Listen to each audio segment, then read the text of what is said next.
Welcome to the Fit Girl Magic podcast. If you are ready to find your inner magic, develop great habits, and a rock steady mindset to feel confident, comfortable, and fit in your body, you are in the right place. I am Kim Barnes Jefferson, and I'll be giving you weekly doses of health, fitness, and life tips sprinkled with humor and real talk.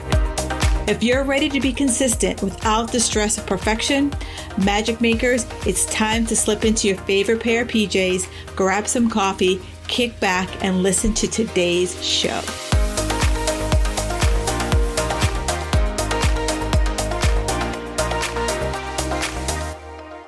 This week's iTunes review is brought to you by Jackie O. Jazz Hands. She writes a great, funny podcast about real topics we all struggle with. Kim gives great advice and support to people to live their best life. That just fills my heart. Thank you so much for taking the time to write me that 5-star review. And for those of you who have yet to leave that 5-star review, all you have to do is go on to iTunes or wherever you listen to this podcast and do the same thing, and I will read it on the air. So thank you so much, Jackie O. Jazz Hands. It fills me up when I read those reviews from the heart. Enjoy the podcast.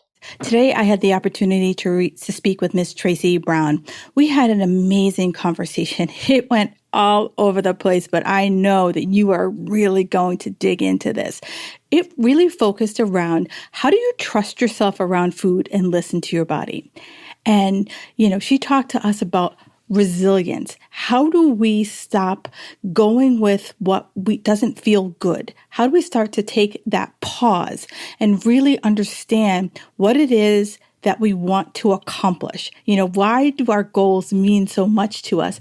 And who are you without being on a diet? Who are you without all of your diet rules? And she helped us to really focus on how do you become more productive with your health and your fitness so that we are no longer, hating our bodies and no longer listening to the intuitive nature of our body. It was a great conversation. She is so down to earth, so helpful, and let's just get into the show because you will really take away a number of pieces from this. Enjoy. Oh, magic makers. Today, I have Miss Tracy Brown. She is a registered dietitian. And what I love about, there's certain dietitians who follow the book, and there's certain dietitians who realize that, that playbook was written a long time ago, and it needs a major rewrite. And I'm not sure who's in charge of making that major rewrite, but I'm happy when I find RDs who are like, let's figure out how to make life and nutrition work for real people. And Miss Tracy Brown is just that person. She has so many different facets to her body of work. It's just ridiculous. Like she's just like, I can't wait to start this conversation. So I'm just going to hop in. I'm going to shut my mouth and I'm going to talk with Ms. Tracy Brown. Welcome to the show, Tracy. Oh, holy cow, Kim. Thank you so much for that. I am you can't see it, but I'm blushing a bit because it's like every single facet was just because like, oh my gosh, somebody's suffering and what I've been trying to do is not going to work. So let's figure it out. Basically. Yeah. So it's born out of like, not desperation, but a little bit of like, I don't know everything. And so let's work on that. We're going to co-pilot this together and figure it out. So, it's funny because I feel like when you go to school for nutrition, they lay it out. They're like, this is what the world's going to be about. And then you get out in the real world. You're like, have you been in the real world? Like, have you seen what actual people are struggling with? Yes, exactly. Yeah. I'd be happy to share kind of like how that evolved. Yeah, that would be great.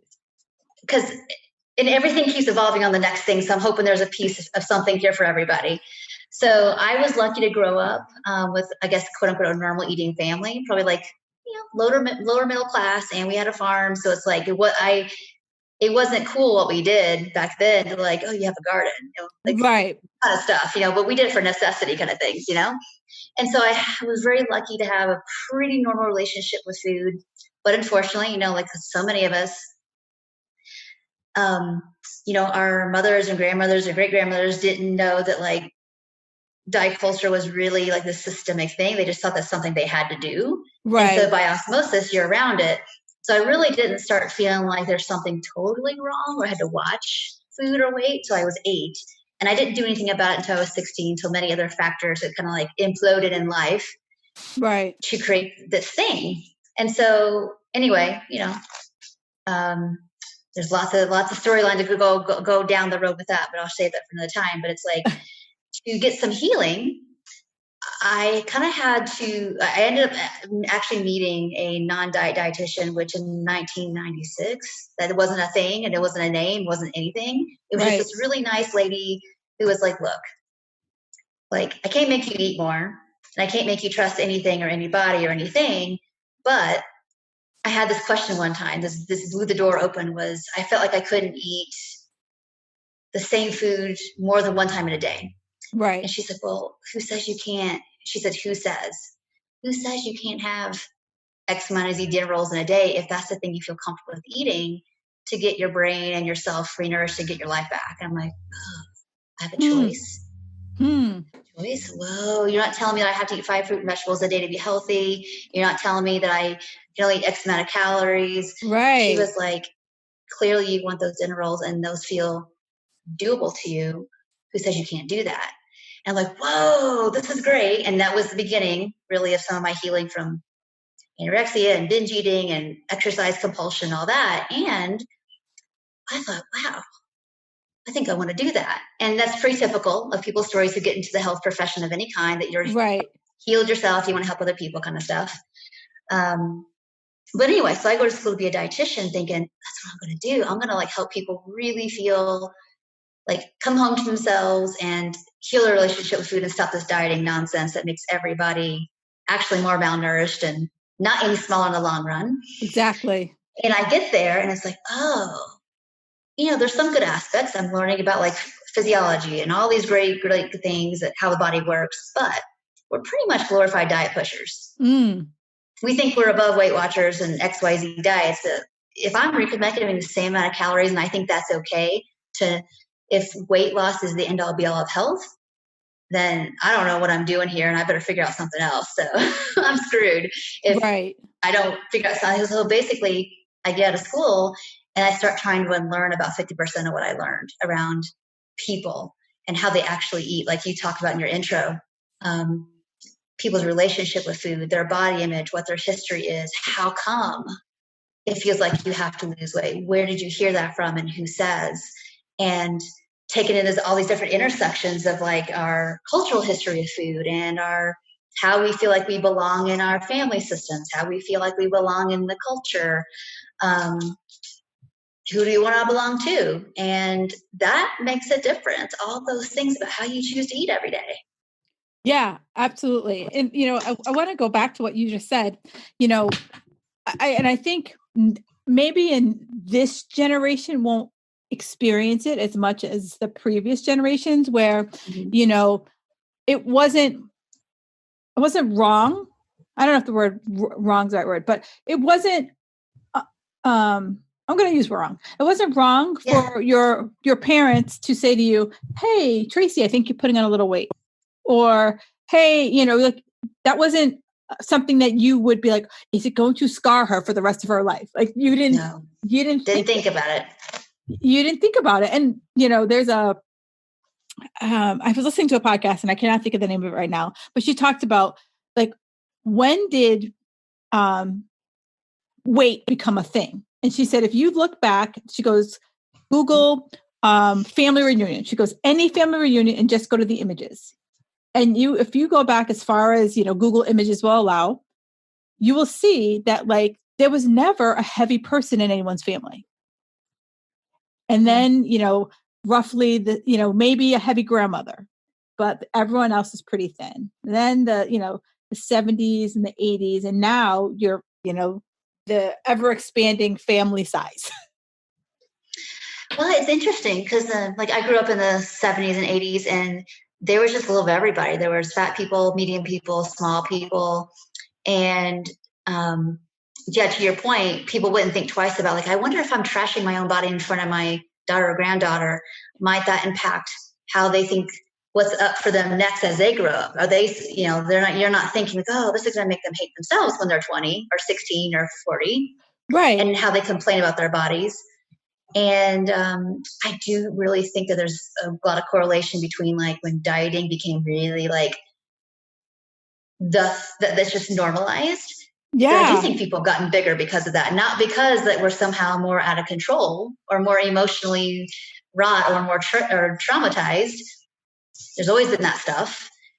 It's now we think the solution for every emotional or health problem is like, well, go on a diet and then you'll fix yourself and you'll be happy ever after. It just actually makes people bigger in the long run. It's funny. And it is, I did another interview this morning and we're talking about, chasing the happiness, chasing the worthiness. And, so many of us believe that, on the other side of the diet is whatever the heck we're looking for. It's the glory. It's like, oh, my life will be effortless and I'll never have a hard time. My bills will be easier to be paid. Like everybody will like me. And all you actually get is a smaller body size. And now your brain's kind of filled up with stuff that take up a bunch of time. Right. You have a smaller body, but okay. Right. Or I had to literally like crash my way into this body.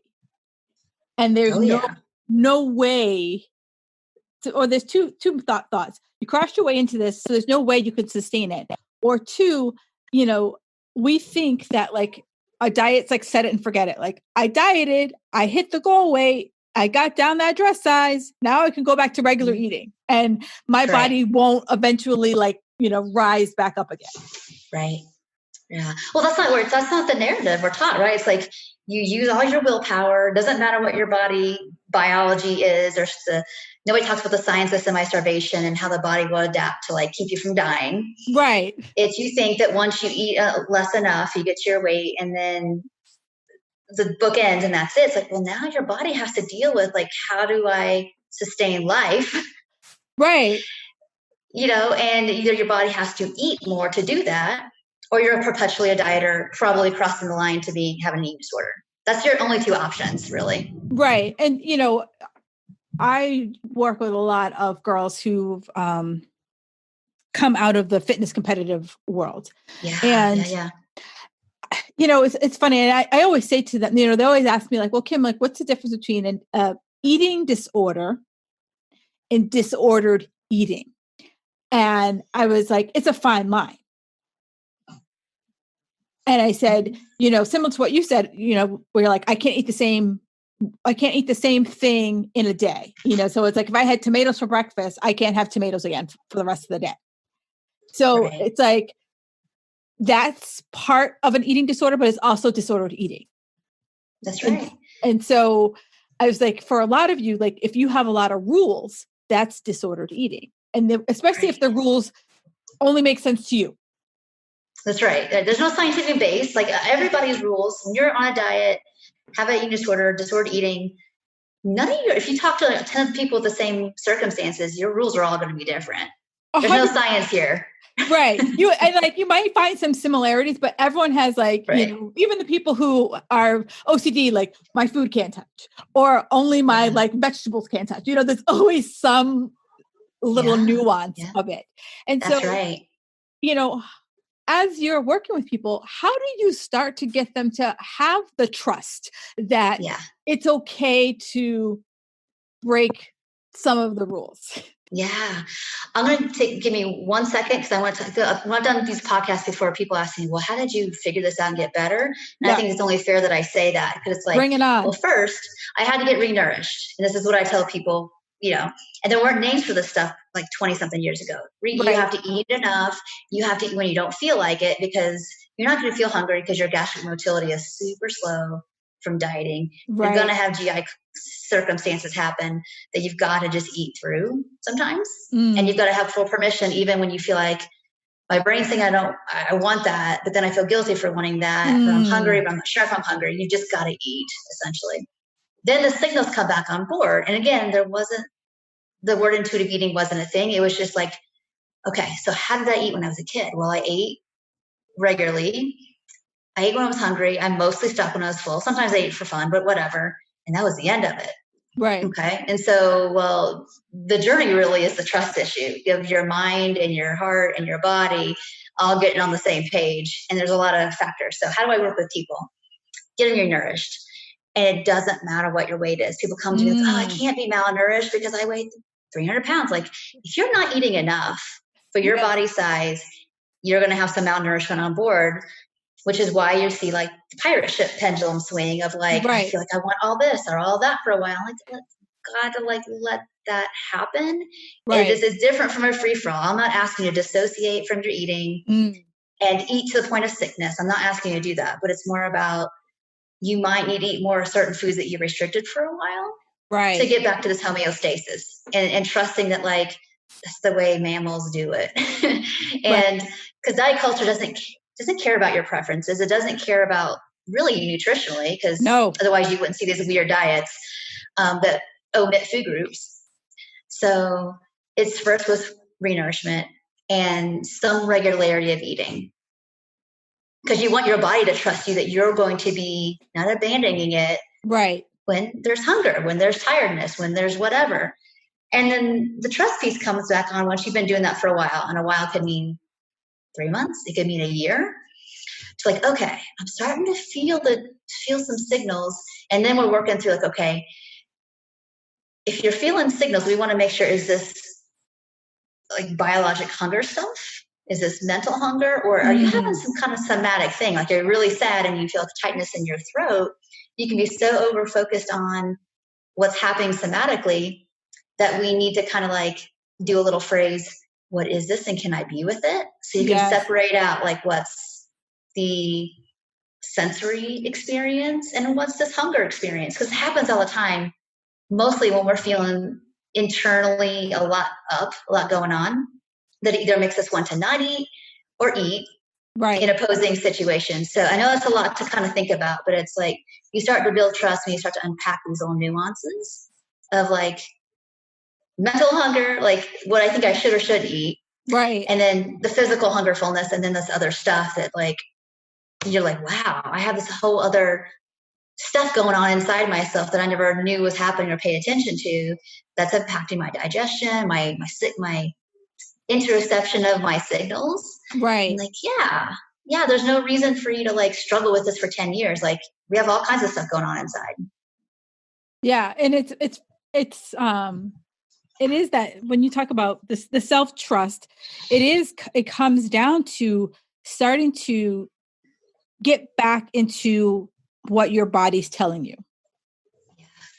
And so many of us bypass through many different ways to bypass. That's right. All kinds of, I call it, what is it called? Productive overfocus. So some people are just keep themselves so busy. Yes. That they don't mean to bypass their hunger. This is probably the majority of clients I work with, like at least 50%, if not 75%, have an aspect of their developmental coping strategies of like, if I just keep really busy, productive or not busy, then I won't feel what I'm feeling. And then you bypass the hunger. And then some people either just stay malnourished until they work with this pattern, or they just start deprivation driven eating, which is like, I'm so hungry and the lid's blown off because I'm hungry and I'm finally relaxing and I feel safe. And so you eat all night and then you call yourself a binge eater. That's not binging disorder. That's just my needs are 2,000 calories a day or whatever it is. And I've only eaten 300 since like from 6 a.m. to 6 p.m. So I'm screwed. I'm going to eat a lot of food tonight. Right. You were basically hungry. You were starving. You were past hungry and it felt like you didn't feel hungry because now you're just numb. Right.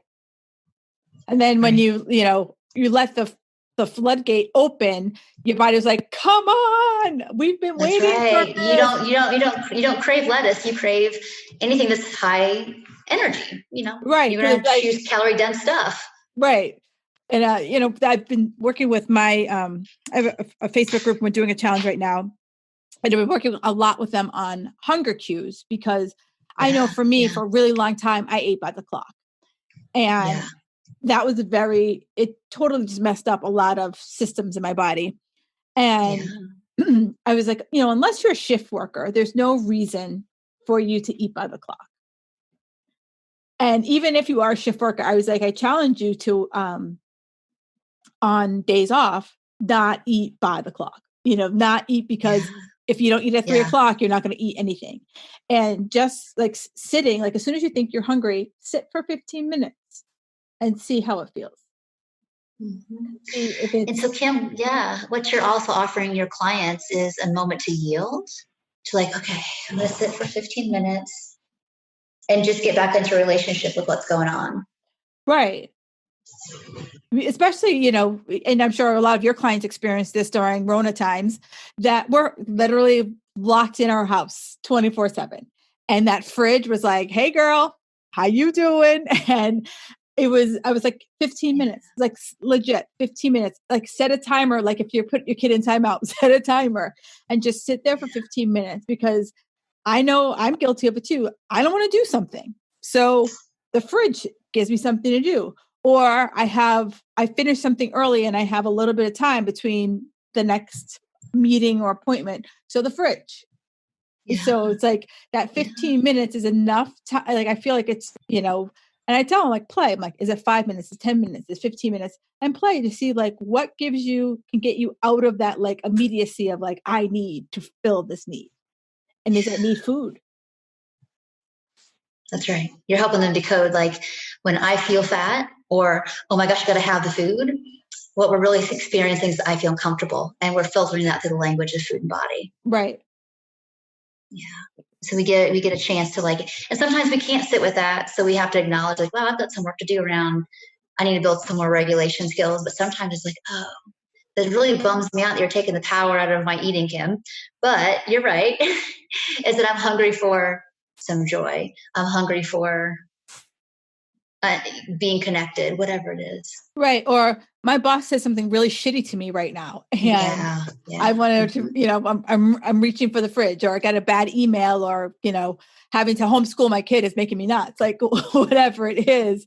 Absolutely. Helping them to kind of press the pause button, if you will, before they reach for food. And I'm like, and I was like, I'm not above it. I'm like, I'm guilty of it too. But sometimes when I find myself in the kitchen, I'm like, is this on the plan today? And I have to turn around. Yeah. I like you to use the word reach. I like to talk about, there's this cycle of things. You have to yield, and then you have to get clarity. And a reach is like, you're reaching. I know people can't see this. You're reaching, you're thinking like, oh, like here's this pen. It's really pretty and I really want it. But if you don't have clarity, you don't really know, like, I don't really, like, this is really pretty and stuff, but this one's not as fun or as so boring as black one. Right. And if we don't have clarity, we end up just reaching, but we don't really know what's going to reach is going to meet the need.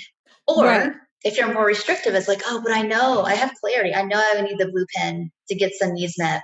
But every time I pick the blue pen in the past, this body met this implicit memories, body memory of like, I pick when I get my needs met, I get criticized for it. I'm not going to reach. Right. Not doing it. Yeah. And I love that. I love that analogy, because that's what it is. If we took the blue pen and the purple pen for brownies or nachos, like that's, what the reach is for. And, as I always, I'm a kind of a smart ass. So I'll be like, okay, great. If you make it to the kitchen and you truly are hungry, and you will reach for broccoli, raw, maybe thrown in the microwave for a few moments, or are you reaching for the brownie? Because if you're reaching for the brownie, it's something else. It's not hunger. Maybe. Yeah. I don't know. Sometimes it's like, I'm not sure what I'm hungry for. And that one I know works. And this one I'm not sure if I like, or maybe I'm not sure if that's a diet behavior, or, it's almost like suspending judgment to like, let's yield a second to like, what's going on? Yeah, it could be. It totally could be. And I'm like, and I always say to them, like, I'm not saying you can't have brownies, but what I'm saying is it instinctive? I'm hungry, and you reach for the fun food first, or is it true hunger where you're like, I'll have the broccoli? So it's, helping them to kind of start to, like you said, get uncomfortable with making smarter choices sometimes, and not always going for the layup choice. Yeah. Yeah, I don't know how many, it's be curious, and this is a whole other topic too about diet trauma around like how many people have hesitance like toward movement or to like, let's say just nutrient dense foods. Yeah. Because they pretty much, you've been traumatized by it. So it's like, you're not going to reach for that when you're hungry because it feels like punishment versus how would you know inside now if it's punishment versus what your body's asking for versus what's happening right now. So you really, there's a lot to work there, with like the internal safety around making choices versus, because even intuitive eating gets turned into a diet a lot. Like if I do intuitive eating right, I'll only want fruit and vegetables. It's like, well, that's not true. It's like, we're very seasonal kind of people. So it's like in this season of life, more fat, more density. This season of life, it's colder, wetter, whatever. And starting to learn to trust that too. And it's more about this inside, like, okay, not instead of trying to get it right, is how would I know inside? Ooh, but parts of me are letting me know inside what is needed and necessary. And that might take you a hot second to like, slow down here. I can't screw it up. You can't mess this up. Just take a second. Oh my goodness. All right. I'm like writing so fast right now because I'm trying to like get all the thoughts you just said. Okay. Because I need to go back. All right. First, diet trauma. Woo! That is the best. I've never heard that. And I'm in love. I am in love because I can see it in myself. There's just certain foods that has taken me legit almost 10 years to eat again. Me too. But and they're just random weird foods. White fish took me a really long time to eat white fish. But I see it in my clients a lot that they get so it's kind of part trauma but part safety, right? So it's they don't go without the other. Trauma happens without a landing, like a safe landing pad afterwards, right? So can I tell a quick story about that real quick? Bring it on. Okay, so I have a video. It's probably my most popular video on YouTube around I didn't eat vegetables for 6 months.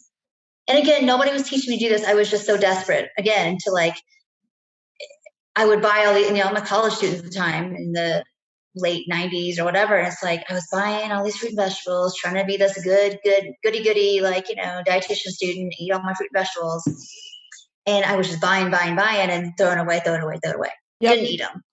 And so one day I'm like, I don't have the money for this. And it's just sad shame to see all this stuff go down the garbage. And I'm not getting any benefit from it. So stop buying it. And I'm just going to take this big leap off the cliff that if my body truly wants this, it'll tell me. And if I'm really going to get a micronutrient deficiency within 6 months, somehow I'll know, because the liver like stores up some nutrients. Right. I think I trust my education here. I'll be okay. You've got 3 to 6 months of some stuff stored up if I need it. So I'm not going to eat anything unless I really good and want it. And if any part of me pressures it, I'm going to say no and roll on. So it would look like, you haven't really had fruit and vegetables this week. Like, oh, I better get some apples. And I'd go to the store. Right. And it would feel terrible and compulsive. So I'm not doing it. So it took me 6 months. I did not eat a single fruit and vegetable. The closest I got was some marinara to dip a breadstick in. That was it. And it's a true story. And then one day I don't know where I was, but it's like, I think I want an apple. It was like one of those, like, I'm hungry and it's hot. And I could always think it was like, it was wet. And like, I think I want an apple. Are you sure this is the conversation. Are you sure you want an apple? Because you could just be trying to like cut calories right now. I'm like, no, I really think I want an apple. So I tootled on to the grocery store and bought 1 apple. Cause I was like, oh, I'm going to get 10 apples. You can feel that compulsive, like dieting part going to come back. And it's like, nope. If I want more apple, I will come back tomorrow. It's okay, honey. And so I didn't. I had that 1 apple and I didn't want any more. It was done and over with. At the grocery store the next week, I'm like, do you want apples again? Yeah, you can get 1 or 2, not more than that. I go, okay. Anything else looks good? Think of an Asian pear. It's kind of similar to that. Take 1 of those. Yeah. And that was it. And I just kept titrating, like to not push it to try to be healthy. And that's how you evolved, where like food became, and I made green beans with butter and salt. And I really had to how would I actually really enjoy eating this? not like that, but chopped up like this or cooked like that. And salads, it took me 10 years to eat a salad that I really enjoyed because I was just not having it. I so hurt myself with them. It was hurt. It wasn't out of love. It wasn't out of nutrition. It wasn't out of anything. It was just like, this is the way I can cut calories and they're going to be really disgusting. And that's what you deserve. So there. Yeah. No, and I love that story because that's what happens. You create these false narratives around food, or like you said, you went to the grocery store, you bought all the things because like it gave you the feels, but like the thought of now taking this next step of like taking out the bag of apples, you're like, yeah, and you would put it back in. And I couldn't even get that far. It was sort of a shaming experience of like, I chose this because I believe my body is so horrific that I have to eat these things. I couldn't even like open the bin. I would buy them, throw them in, and didn't look until something smells in here. Right. And you're like, it's time to throw them away.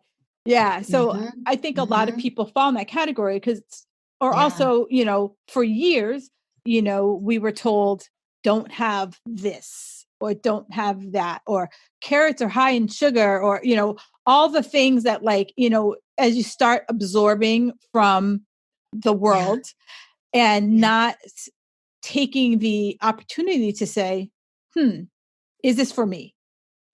Versus, right now, one of my biggest things that I'm like, makes me crazy, though no sugar makes me so crazy. And I'm like, yes, an excess of anything, horrible. But just to cut sugar out because, you read it somewhere is just like cutting off my hand because someone told me if I cut off my hand, I'd be a better person. Right. Yeah. And so maybe the question would be around sugar. Because I know people struggle with this a lot right now. That's just the season of diet evolution we're in right now. It's just sugar is poison, whatever. What if you had sugar, could you track what is your experience with eating it? How poisoned are you, and did you get, and what happened? Because you can't, for you to actually be free, you're going to have like these experiential moments to actually ever trust yourself. Yeah. And I like when you, one of my good friends, she calls them food experiments. She's like, it's the only way you're going to know anything is if you have food experiments and get back that trust of, I always say that there's certain foods that were like my trigger foods that like, if I had them in the house, it was gone. Like sometimes I wouldn't realize that I ate the whole thing. Yeah. But it was like, it could start with like, I'm going to buy a small package of something and see how I feel. Yeah. Did it cause me to like go down the rabbit hole? And sometimes I'm going to have to accept that I'm going to go down the rabbit hole, but I will never learn unless I start, microdosing, if you will, the things that can eventually, now I used to not be able to have peanut butter in the house. I can only buy it in the little individual serving packs. And I would only and I'd only buy 2 because in the old days, old Kim could like start with like, oh, I'm going to have 2 tablespoons of peanut butter. And then it would be like 2 tablespoons of peanut butter would go on the dish I'm making and 2 tablespoons would go in my mouth. And then 2 more tablespoons as I walk back to the refrigerator. Then I'm like, I stand in front of the refrigerator and 4 more tablespoons go in my mouth. And the next thing you know, half the jar's gone.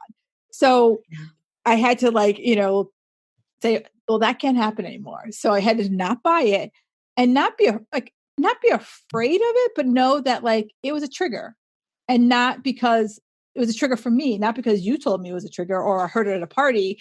Hey, you got to get peanut butter out of your house. And so it had to start with like little small micro doses of being the individual peanut butter in the house and being like, well, this is the only peanut butter I have. I'm making a recipe. And if I eat it all, my recipe's not going to work out well. And just like slowly building up, like you said, your tolerance at like, you started with an apple and you're like, okay, maybe I feel good with the apple. The apple's awesome. Maybe this week I'm going to get pears, and maybe in a few weeks it's strawberries. But eventually you like, now you and fruit, you're like, what fruit can I eat? Right. Yeah. But it's having that like knowing that it's not an overnight thing, because your rules and your trauma didn't start on Monday, and they're definitely not going to end by Friday. Yeah, absolutely. This is, it's cliche, right? It's just such a process. To know what edges you can push faster, and someone's like, yeah, I'm just going to have to look at that one over there. I'm not quite ready to go there yet. So whether it's food, movement, exercise, food, movement, body image, whatever, you go at the pace of the slowest parts you can go. Right. And it's funny. So that it actually sticks, basically. Right. And, and I'm glad you brought up the movement and the exercise piece, because it's all encompassing, right? Because I could have trauma around exercising, where I feel that if I don't work out for 2 hours a day, the world's going to end. Or I have to run an X number of miles a day, or I'm going to put on 400 pounds. So it's all of the, if you're listening, think about some of the things that maybe you have either told yourself in the past and you've overcome. So 2 snaps up and a tic tac. Or think of yourself of some of the things you might still be telling yourself that maybe you need to start thinking about, how do I work through that? Yeah. Yeah. I mean, the most common things I see with movement are coming at compulsively, coming at it. It's 50-50. People who come to see me, it's like half people are like, they got to learn how to like move less. And half people are learning how to like, I feel really hesitant, and I'm hesitant because I was pressured. I was told it was good for me. I've got trauma even around moving my body from other reasons. Right. I mean, I got like a 12-point checklist of the reasons why people exercise hesitant, so it's like, that's real. We can stop shaming ourselves about that and start to look at like, these narratives we tell ourselves, like, how come exercise does feel unsafe? How come it feels unsafe to stop? And a lot of clients who are very compulsive with exercise, they don't know that like, wow, I'm using this to actually burn off a lot of like fight or flight adrenaline, not because I even think that I'm going to gain weight. A lot of clients, at first it's about the calorie thing. Oh my gosh, if I don't burn as many calories, and then I'll gain weight. But they get below that layer and it's like, I don't know how to be with myself. I don't know who I am without all this stuff. Yes. And so they're having to like eventually blank slate it again and learn how to be a person who enjoys moving. Yeah. And it might be old activities, it might not, but it's like, it's going to look different. And that's definitely, for me, that was the hardest part, is like, oh, I was an athlete.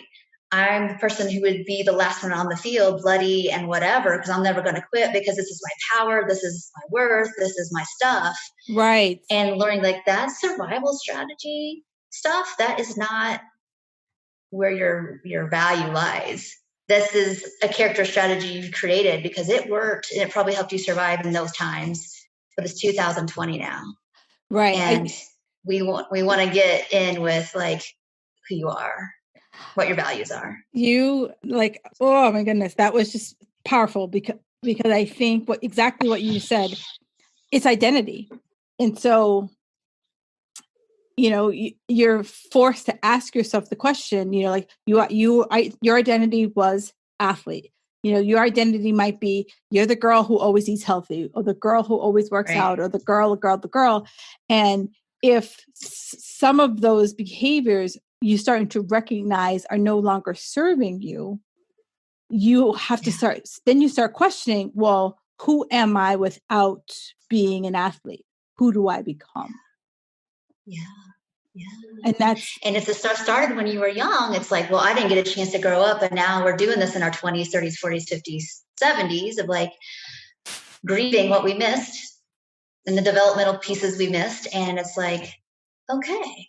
And it's going to be awkward to kind of figure out, oh, I always tell myself I like the color blue, but I actually don't. But I chose blue to say because that got me some goodies from the people in power or whatever was going on.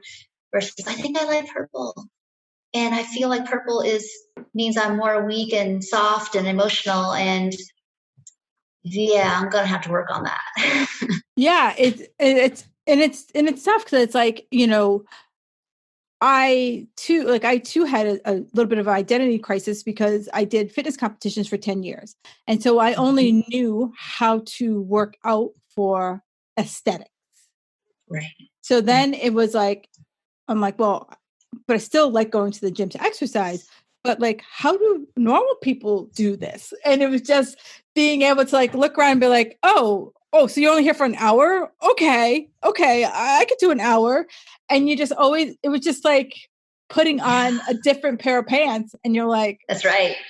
I'm like, are these, I don't know if these fit, or like you put your pants on upside down. And it's just like stepping into that new identity. But it's also like knowing that, or feeling comfortable that you're like, you know what, that old identity is no longer serving me. It's not who you really were. It's not who you really were in the first place. Right. Or I'm working too hard for it. Yeah. Yeah. That's right. That's right. There's more to you than like, winning the game or the competition. That like, when you put all of your energy into this endeavor to not feel how you're feeling, or something is too much or not enough, what you find is like you don't know really where you belong if you stop doing this. Right. And so it's like, I love it how, when you first started the work, you're like, I'm just supposed to tell people how to eat. Like that's my job. And then that's my job. And like, no, because like, even, as I came out as a personal trainer, and I thought that was my job. I'm like, how many bicep curls? And, it was more like, it was like, how do people live? And, and so then now, like, it, now it's like even deeper of like, it's the mindset piece of like, how do you now identify as someone who is this new person who isn't no longer always on a diet, person who's no longer afraid to eat white fish? How do you become that person? Right. Yeah, I know. How do you become that person? It is being willing to be uncomfortable, to not abandon yourself. Yeah. To try these things and to make mistakes, and that wasn't quite right, and that's okay. And then you might bump up against other things that you forgot about, you didn't know was an issue. And that kind of brings me to some of the trauma piece of the work I do, because what I was finding, I feel like there's a certain percentage of people who can get renourished, start like more body-based, attuned eating, get their relationship with movement cleaned up, work on their body image and learning how to decode I feel fat means I feel comfortable, and unpacking all their diet mentality stuff. And I call it soft eyes themselves into like, oh, who says that like a rounder stomach is less good, and doing all that really deep work. Even with all that, there are some of us that are going to be like, that's really, I'm all on board. This is really great. And then you're going to bump up against a party that one day you're like, I can't do this. I'm out. I'm back. And you feel really revved up, or you feel dissociative. And that's when we're bumping in to like some of this overcoupling of like, my trauma is coupled up with me like trauma is coupled up with like sensations. And now that I'm feeling so much more sensation, emotions, thoughts, everything's getting more congruent, your PTSD starts showing up, basically. Yeah. And that's where I started intersecting and studying. It's like 2011, the trauma piece of things, and understanding the neurobiology of like stress. Yes. And studying polyvagal theory. And if you don't understand, like we all have a window of tolerance. And when we go above and below that, that's where you see disordered eating patterns and thoughts and emotions and like behavioral patterns that like aren't congruent with like what you want to be doing.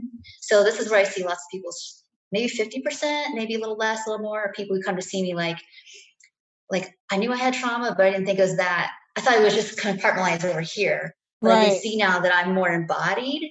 My part of me wants to get out of Dodge and like go back to all my behaviors, and I don't care about this anymore, and I just want to be numb. Right. And so if I'm just saying that as like a thing of you're experiencing that, you're not crazy. But these are protective strategies that you've got to build a window. Like basically, it's stress tolerance. You got to build a big old window for, so you can do life and work on this trauma stuff and not go back to eating and exercise stuff. I just want to like validate if you're like, I've been trying to do intuitive eating for like 3 years, 10 years, and I'm still not there. It's like, it's not because you're not doing it right. It's because something else is coupled up with it.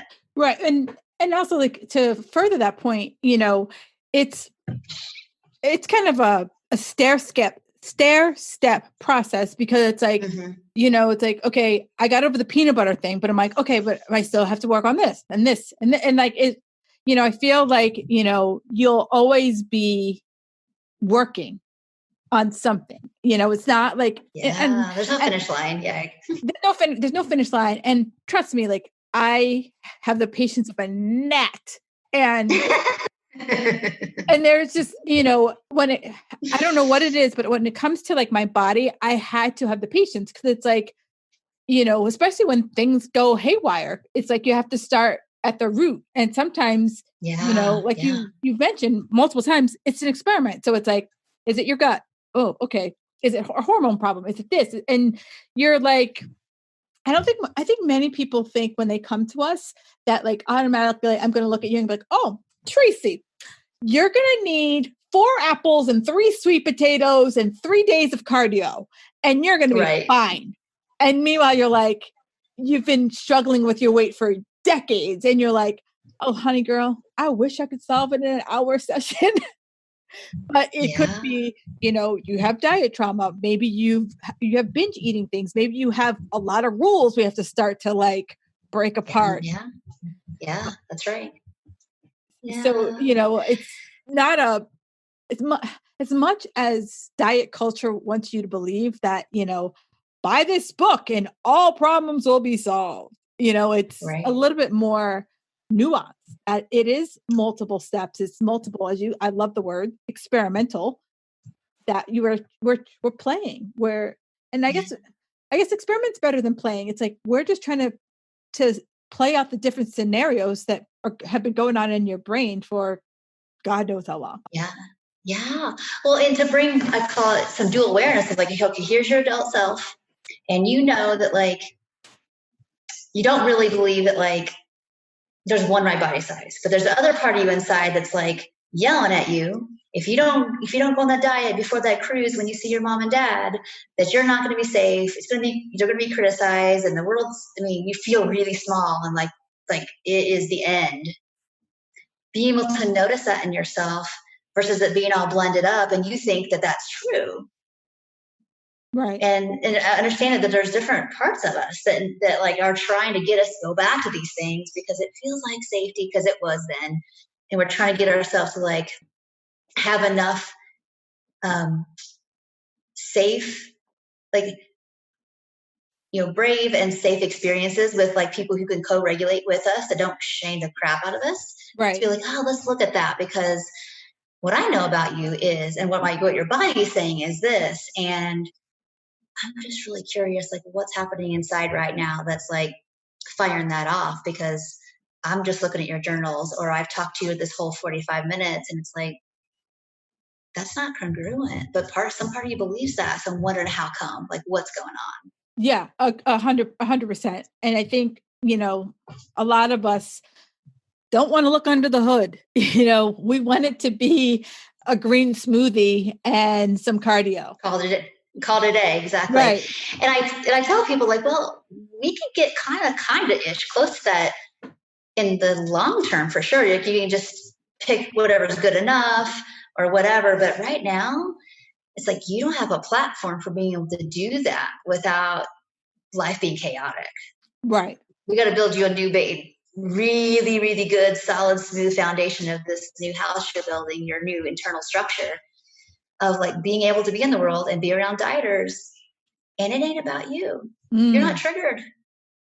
It's like, oh gosh, I'm so glad I'm not doing Whole30, because been there, done that. And they are so suffering by everything they're telling me, not because I'm projecting that I suffered. It's like, they're telling me like that this is just what I have to do to get a better body. And you can tell they're like, I don't want to do this, but I have to because I'm so terrible. My body's so terrible.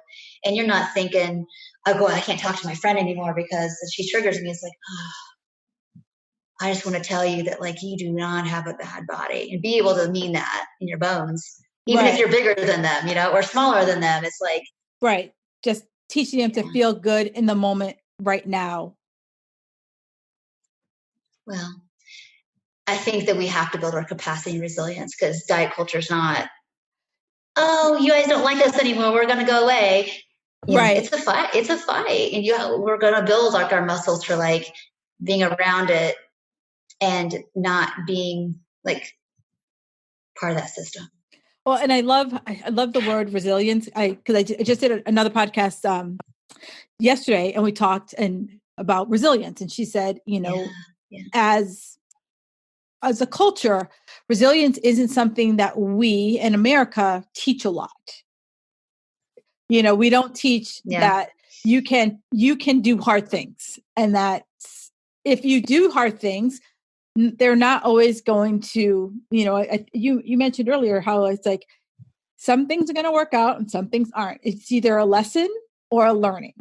And that's what resilience is. And, sugar, cutting it out, white knuckling it, is that good for you or is it not? And being able to make that decision on your own versus diet culture tells me I must get rid of everything in order to live a healthy life. Well, yeah, and they're right there. You give away your embodiment, and you give away your autonomy by somebody else telling you like what your body needs all the time and every little time and dosage, and it's never okay, and this is okay now. And the thing is, the rules change, and that's why there's so much chaos, and that's the point of it. We can't have you being settled and grounded and embodied, because then you might do something productive versus constantly chasing the next thing. Yeah, agreed. And I think that's a good place to like make our pivot. What about people who are chasing the next thing, right?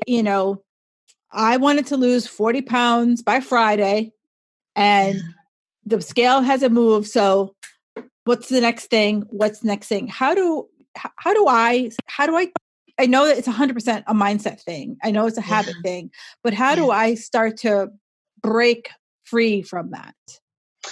So if you came to me and said, I have to lose 40 pounds by Friday, I'm like, well, what's going to happen Friday that we need 40 pounds less of you for? Like, basically, how come you want to lose 40 pounds? Like, what's on the other side? Like what we talked about earlier. And where did you get that from, that you feel like that's necessary? Really just unpacking what's the physical, the emotional, the mental, the like familiar cultural stuff.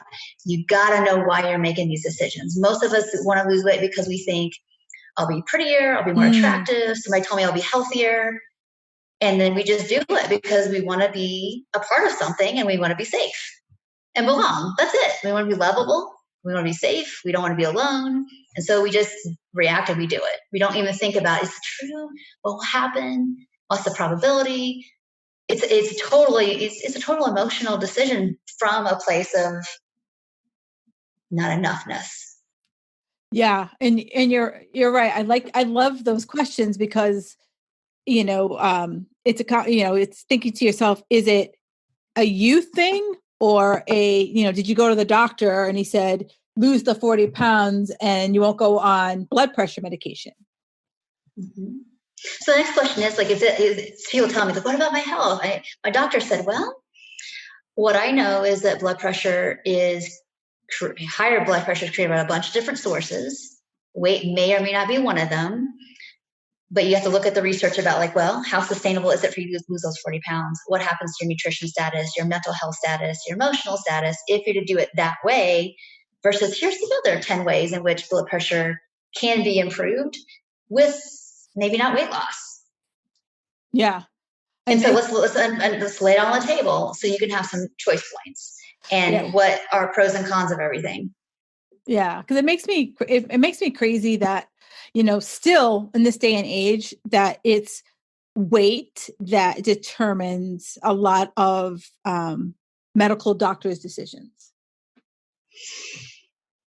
Well, I don't think their medical books say anything different yet. So. Agreed. I was like, the medical book was written in 1955, and those I think I read somewhere that the weight height charts came in like the 40s. It The Metropolitan Life insurance companies, they presented those to the doctors, just trying to figure out a way to like classify who they thought was healthy, who they can charge more, the whole thing. You can Google this information, but it's not really based on like some kind of big, like we did 30 years of following people of all different ethnic backgrounds and their food intake and their trauma and their economic status and their food, their movement. And we tracked all that, and smoking, we tracked it all and we separated it out. Because if they did that would take 50 years to do. We're not going to do that. Right. 2, then they would have nobody to charge more because it's going to be so varied. Well, and I laugh because, as you said, like they did that to help categorize people to figure out what to charge. And they did it in like, I think it was like in the 40s or the 50s. So we would have had plenty of time to get accurate data. Well, that's too practical, Kim. Yeah, I know. That doesn't make anybody like make billions of dollars. Well, that's true. But it always makes me crazy when, my husband, his doctor is 100% on weight, and, he's a cardiologist. So I get it. The more weight on your heart, blah, blah, blah. But like my husband, like, it's always like, it's like a final exam, like go to the doctor tomorrow. And I'm like, that's why people don't go. They don't want that pressure and that lecture. I would have your listeners do some Google searching on the Cooper Institute, because his whole jam was about like looking at fitness levels. Yeah. So to have your husband even like, hey, wait a minute, before we get like a blood pressure of like 200 over whatever before this appointment, it's like, wait a minute, these people, they just want to see the fitness level. All the people who are cardiovascular fit, regardless of size, had better longevity. Who cares? Right. Don't worry about your BMI, because that's not going to help you get fitter. Yeah. And I always say that to him, but my husband's one of those people, he needs a third party endorsement. And I was like, look, I'm like, you work out 4 times a week. You eat well. I'm like, that the weight that he says you should be, it's a freaking arbitrary number. And I'm like, I think you know what the question would be? When's the last time he weighed that? Was he at 15, 20? Yeah. Like, how are you going to weigh a little boy weight again? You're never going to weigh what you weighed when you were, right? Yeah. I don't know what, I honestly, I'm going to ask him, I'm going to write that question down, because I'm going to say to his doctor's name's Rabinowitz. If you're listening, Rabinowitz, sorry. We don't hate you. We just want you to like look at people holistically. Yeah. Right. And because I want to know, like, he's been Phil's doctor for a really long time, at least 20 years. So I at least want to say, what number are you putting it in the last 5 years, the last 3 years? Like where did, or are you like 205 is what you should weigh? Yeah, it feels like that, right? The numbers he comes up with, it feels, because like for my husband, like, yeah, there's certain things he could clean up, but given everything else, he's pretty good, but it's like, then it's always that game of like enjoying life or ideal weight. And so it's like, I always say to him, I'm like, I would rather you have a life that you enjoy versus giving up all the things that you could hit this weight number that, Rabinowitz wants you to have. Yeah. It's tough. I mean, again, all that stuff isn't quite congruent, which makes it really scary, because again, not everybody is a doctor, right? And doctors don't tend to ask again, the questions I was just proposing. It's like, if we're looking at all of these things over a long period of time, like, I think we'll get some accurate information about what needs to happen. And that never happens. So it's like, right. And now with Corona, like everything's all skewed. we're never going to have those, that isn't going to happen for a while. Yeah. Yeah, exactly. So I want to thank you so much for being on the show. But before we wrap it up, I have 3 things. 1, where can people connect with you? They've listened to you and they're like, this lady's got some good stuff to say. How can they connect with you? I guess the easiest way, probably 2 places mostly, is my website. So it's just my name, tracybrownrd.com. Or I guess Facebook, my page, so Tracy Brown RD. I do lots of reader question videos. it's just super fun to connect with people that way, and they see me, they can interact. And so I do those pretty much Monday, Wednesday, Friday, so you can come live. Awesome. If you hate Facebook, they all get uploaded to YouTube. They're there. So, at the end of the week, they all get uploaded, so you can interact with me there. So, yeah. Awesome. And so, Tracy, what is one thing that makes you feel magical? I don't know if this is magical, but I feel like I have been given this gift to be able to like see all the different tendrils of what's happening, but help people unpack this stuff in a really pragmatic way towards who I see, see who they really are. Like, here's the end result, like how their life might be and who they might be, and gosh, what they've got the mojo to do. And here we are here. And it's like starting to break all that down to like, these are just the things. And all these things happen in steps. And I know we have to be really patient for the millimeters to get there. But I just tend to see who people really are underneath all this anxiety, all this like fat phobia, all this anxiety, shame, worry. I know that's not who you are. Right. This is out here. Like I know when I meet people, I'm like, oh man, I don't say this to me till later on down the line. Like, you're going to be really good at blah, blah, blah. And they're like, what? And I'm like, mm-hmm. And they end up doing that at some point because their food and body image and the trauma all kind of like point to like, here was this protective strategy against or protecting like what I felt like who I was too much. But it's all pointing there. Yeah. And I don't know if that's I don't think that's magic. It's just like being able to really learn how to see and hear people. Yeah, I think that is a big thing. I think like, especially during this whole diet conversation, mm-hmm. I think the biggest thing is people are either don't know how to be seen, afraid to be seen, or maybe they were told, they were too much. Oh yeah, I was going to mention that. She's like, I feel like we've got to really unpack all these word curses y'all got going on, because it's like people are told they're too much, their needs are too big. Your body's too big and your mouth is too big, and your needs are too much and they don't matter. And this is sometimes overtly said, but it's really mostly said by what isn't done or what isn't, how they weren't seen or how they weren't heard. Yeah. So I totally, there's like, so we could go on for 400 hours because there's so many. I know. It's like, this is like part one of who knows how many. So I know it's like, dieting is like an onion, or those Russian dolls, like you open up one, there's another doll, like it's just so many layers. And like, as soon as you say one thing, I'm like, whoa, I got some notes on that. I mean, I have a whole notebook of like things you've said that I'm just like, whoa, that was just some really great stuff. But I want to thank you so much for being on the show. I really appreciate it. And I really, really, really appreciate when I find RDs who are like, I need to break from the mold. I really love that because we're more than, the food pyramid.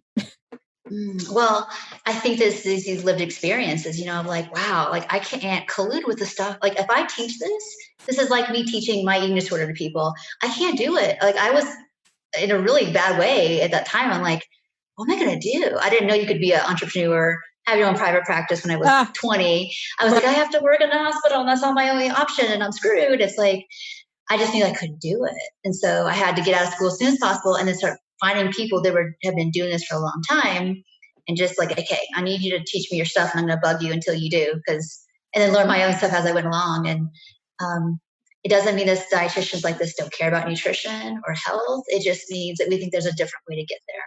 Yes, absolutely. There's many, many, many paths to your goal. Well, thank you so much for this conversation. It's been awesome. And I'm going to, when it goes live, you guys, you are just going to blow your mind. Do me a favor. If there's someone who needs to hear this conversation, be sure to screenshot it and tag myself and Tracy on it. But thank you so much for this great conversation. Kim, it's just been an honor. Like I said, we could talk for hours, but I'm hoping that more than one person, but at least one feels like, oh, whoa, that's what I'm going through. I'm not alone. So that's important. Thank you. thank you for listening to the Fit Girl Magic podcast. If you've made it this far, yay. I'm thinking you enjoyed the show. Let's continue the conversation on Instagram. You can find me at Kim Jefferson Coach.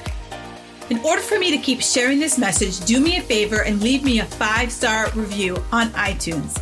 While you're there, don't forget to subscribe so that you won't miss an episode. New episodes are available every Wednesday. The Fit Girl Magic podcast is intended to provide you with tips, tools, and strategies that will help you make better decisions about your health. I really appreciate your feedback and your support. Thank you so much.